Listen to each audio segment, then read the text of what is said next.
Hello, welcome back, or welcome to the channel for the first time, if this is the first time that you're here. Most of you by now have heard the story of Nancy Pelosi and her trip to the hair salon in San Francisco. And there again, as I am so often found to say, what does this have to do with issues of the Constitution? What does this have to do with Minnesota? What does this have to do with Scripture? You know, any number of things. So, while Nancy Pelosi is not directly a representative of Minnesota, she doesn't represent the people of Minnesota. She really doesn't represent the people of her district in California either. To be honest, it's just a reality. She's a poor representative. She is as out of touch with the people of California as Governor Tim Walz is with the people of Minnesota, or Ilhan Omar is with the people of Minnesota, or AOC is with her people in her district in New York. The reason why this story is important is because it betrays Nancy or portrays her for who she really is, or what she really is as a elected servant in the United States. What we fail so often to remember here in the United States is that people who are elected to office are not elected to be our tyrants, our dictators. They're not elected to be our bosses, if you will. They're elected to represent us. They're elected to watch out for the interest of the people as the people dictate to them what they want them to do. Nancy has been, since the middle of March, Nancy has been on board with every single COVID-19 action, interaction, reaction, overreaction, and overreach that has been put in place by anybody in any elected position. She has gone so far as to chastise and castigate anybody, especially President Trump, for not doing things like wearing a face covering or being more stringent in shutdowns. So we have now video from security camera footage in a salon in San Francisco of Nancy walking around in a salon that is supposed to be closed, not wearing a face covering. While the law in California says that if you're inside of a business and not your own home, you have to have a face covering on at all times. Unless, of course, you're walking into a restaurant to eat, and then the entire time you're eating and drinking, you don't have to have a face covering on. But the bigger issue is not that we caught Nancy in her hypocrisy, because that's bad enough. She has now come out and has attacked the business, saying that the business set her up and they owe her an apology, that they did this to ruin her. I'm paraphrasing the statement that she made that's readily available. You can listen to it online anywhere that you want. You don't have to go to any of the mainstream or legacy media outlets that you don't care for. You can go to the ones that you like, you can go to the ones you don't like, you can go to the ones that you have no idea about. Whatever the case might be, you can find her comments and hear in her voice, hear in her words, how entitled and privileged that she is. We're talking about a woman who has made her life living on the backs of taxpayers. She's worth millions of dollars.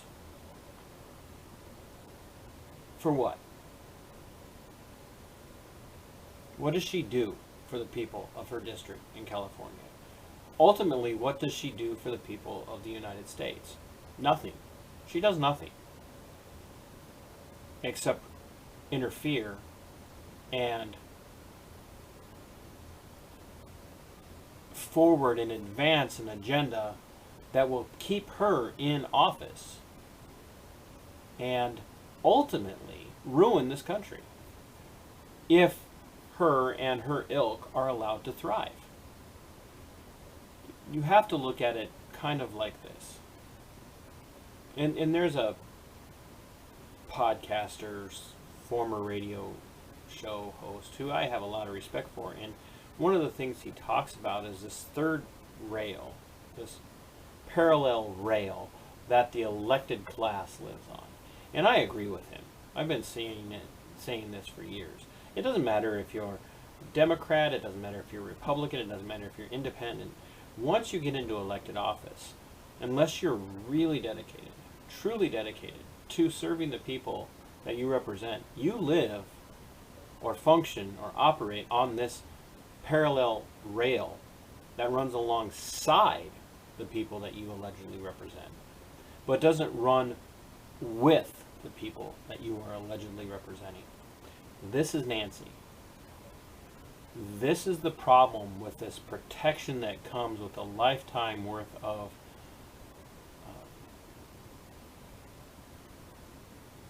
voting for a person. And I have gone back and forth on term limits, but the more that I see of things like this from Nancy, who speaks out of one side of her mouth telling the American people that we have to follow all of these shutdown orders and the mask mandates and the facial coverings and all of this.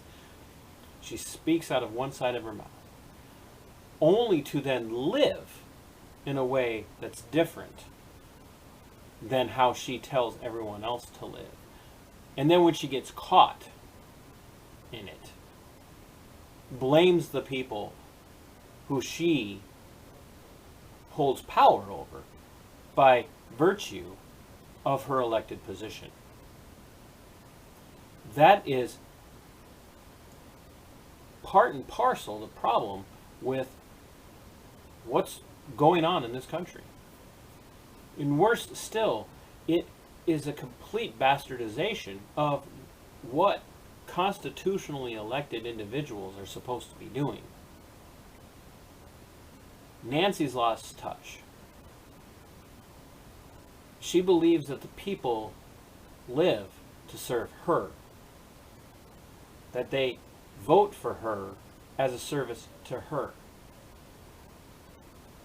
And sadly enough, the majority of the people, and that's clearly what's happening, it's a majority of people, trust her. They see her as a positive for them. And it's time that we as Minnesotans, we as Americans, as liberty-loving, constitutionally minded individuals, wake up and start booting people from office, no matter what their political affiliation, if this is how they live and how they behave. Republican, Democrat, Independent, Constitutional Party, Green Party, Grassroots Party, Legalized Weed Party, it doesn't matter. If they are going to get into office and live like this, it's time for them to go. And if they're not up for election this year and they continue to act like this, then we need to find a way to get them out of office. Follow the law. Follow the Constitution. Find a way to remove people like this from office. And if they're up for election this year, find the person that represents you. Find a person who is going to honor the intent of the Constitution and not their own interpretation of the Constitution, but the intent of the Constitution, the intent of the Bill of Rights, and get these bums out of office. Get these wannabe charlatan tyrants out of office. We don't need people like Nancy Pelosi in any position of power. Nancy should be washing dishes in some broke-down eatery somewhere. That's what she should be doing. That's all she's good for.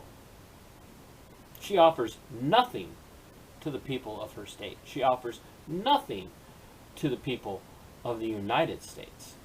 Nothing except larger tax burdens and abuse of power and an self-righteous, self-entitled blindness to the plight of the people that she is supposed to be representing.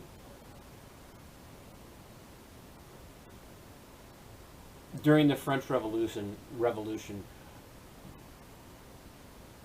the Queen is quoted as having said, "Let them eat cake." There's some bickering as to whether or not she actually said that, but the intent is there. That's Nancy Pelosi. That's who she is. She's out of touch. She has no idea how out of touch she is, and it's time that people told her to. Her face, just how out of touch she is. And defend this salon that is reportedly receiving threats of being burned down. The staff are being threatened with violence because they exposed the hypocrisy of an incredibly wealthy woman who wants to get even more incredibly wealthy off the backs of taxpayers. We can't let this kind of stuff stand. It's time that the American people rose up. It's the time that the people of Minnesota rose up and reminded those who are elected who they serve and why they serve. It has to start somewhere. Let it start here in the state of Minnesota. Sic Semper Tyrannis.